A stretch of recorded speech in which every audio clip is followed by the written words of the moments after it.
Hi, I have a book for us and it's called The Babe and I. This is Babe Ruth. He was a baseball player for 21 years from 1914 to 1935.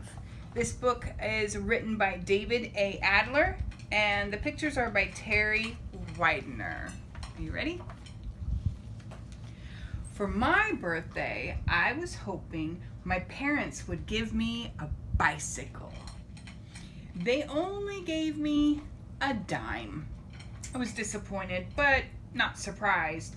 It was 1932 in the midst of the Great Depression, and millions of people were out of work. We were lucky. My father had a job, but we never seemed to have much money. Where we lived in the Bronx, New York, everyone was poor. This is a time when all of America and most of the world really struggled to have enough money to find places to live and food to eat. Happy birthday! There's Dad. Dad said, when I walked him outside, I watched him go off carrying his briefcase and smiling. My neighbor Jacob was tossing a ball and catching it. He threw it to me and shouted, "Give me a high one. I'm Babe Ruth, the world's greatest baseball player." I threw the ball and Jacob reached up. It bounced out of his hands. Oh, he was no Babe Ruth. Playing baseball back and forth. We played for a while and then Jacob said, "I have to go to work. Come with me. We can have a catch while we walk." A few blocks from home, we passed a woman selling apples. You see that? She's selling apples to try and make some money. Her clothes were wrinkled and shabby. I gave her my birthday dime and bought 2 apples, one for me and one for Jacob. I was glad to be rid of the dime. It reminded me of the present I didn't get. So they each got an apple.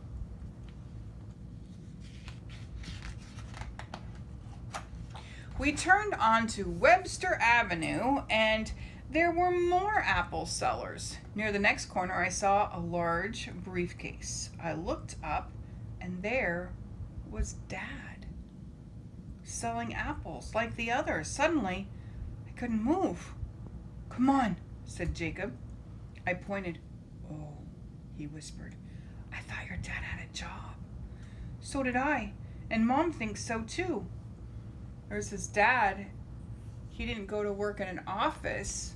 He's selling apples just like many of the other people. There were tears in my eyes. He's sad. As I watched people walk past my father, I wished so much someone would buy an apple from him. But no one did. I realized how he had earned my birthday dime, and I was sorry that I had spent it. "I have to get to work," Jacob whispered. I was too dazed to know where we were going. I just followed Jacob until we came to a small building. "My dad is out of work too," Jacob said, and as he got in line. "That's why I'm a newsie. Sell newspapers with me. It's fun." I didn't feel like going home, so I stayed with Jacob. We collected our papers, and he said, "Now I'll teach you how to really sell." So they get papers from the newspaper place, and then they take them and they go to the corners just like the apple sellers, and they try to sell the newspapers. We walked past a newsie on the corner. Here's another newsie. That's what they call the kids who would sell the newspapers. "Coney Island fire!" he called out.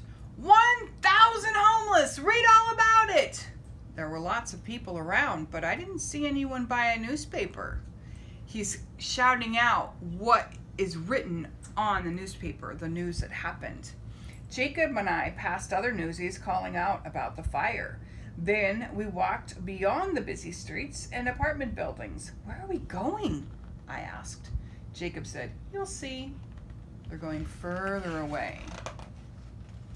We walked until we came to an elevated train station. People were rushing from it to the large ballpark just ahead. "We're here," Jacob said. "That's Yankee Stadium." I held up one of my newspapers and called out the headline. Coney Island fire! Read all about it! No! Jacob said, no one here is interested in fires. He picked up the newspaper and he looked through it. Here it is, he said. This is what they want. Babe Ruth hits home run, he called out. Read all about it. The Babe hits number 25. Read all about it. Here, I'll take one, said a man, and he gave Jacob 2 cents. Let me see that, said another man. Jacob was smart. These people were on their way to a Yankee game. That's the name of the team that Babe Ruth plays baseball on. Of course they were interested in Babe Ruth. Babe Ruth hits a home run, I called out. Read all about it. Jacob and I quickly sold all our papers. When we left the stadium, the coins in my pocket made a nice jingling sound. We went back to the small building and paid a penny for each paper we had sold. That left me with 25 cents. When I got home, I didn't tell Mom about Dad and the apples, but I told her about my job. She put the coins I earned in our money jar, and she said, don't say anything to your father about the newspapers. It might embarrass him to know that you're helping out. Later, Dad came home and put some coins in the jar. He took off his shoes, stretched out on the couch, and said, I was really busy at the office today. I'm tired. Did Dad go to the office today? No. I wanted to tell him that he didn't have to pretend that he still had a job, but I couldn't. I just looked at Dad's briefcase and wondered what he had in there. His dad is embarrassed that he doesn't have a job, but he doesn't have to be embarrassed. The next day, Jacob and I called out again about Babe Ruth. He had his 26th home run. I quickly sold my papers. I knew I could have sold more if only I had some way to get them to the stadium. When I got home, I searched the basement of our building for a wagon or anything with wheels. All I found were boxes and a torn suitcase. Just before I went back upstairs, I saw Mrs. Johnson pushing her baby carriage. Could I borrow that? I asked. Why? She said. You don't have a baby. I told her about the newspapers. I suppose so, Mrs. Johnson said, thinking. But this would have to be a business arrangement. With my carriage, you'll make extra money, and I should make some too. She offered to rent the carriage to me for 10 cents an afternoon, and I agreed. So he's going to borrow her carriage and pay her for it, and then he can carry more newspapers and sell more. On Monday, the front page story was about a 19-year-old boy who had robbed a telegraph office because he wanted to be arrested. He knew that he would get something to eat in jail. Jacob and I didn't call out about that boy. We called out about Babe Ruth. He had won a game for the Yankees with a hit in the 12th inning. Thanks to Mrs. Johnson's carriage, I sold lots of papers.